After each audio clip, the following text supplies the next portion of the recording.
Gamit po yung tutan. Urong po natin yung karne. Then, pahabayin po natin. Kamya, ihahanda niya ngayon. Ilan ba kayo nakasay sa akin? Nasa iba. Naghugas ma'am. Naghugas po.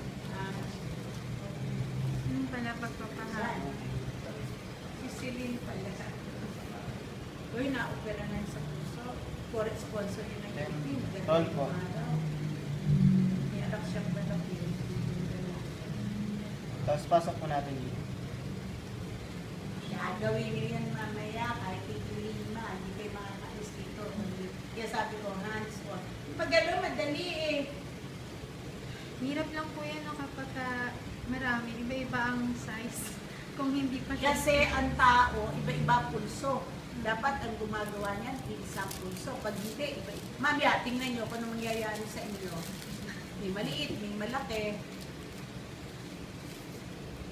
Pag niluto niyo yan, tipris niyo yan, tatanggalin niyo yung ano, pero huwag nyo lulutuin yan ilalambot. Yung matigas-tigas pa, pagsaksak. Mamaya, papakita ko.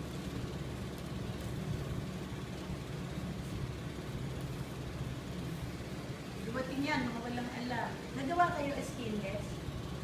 Yung ganisa sa inyo.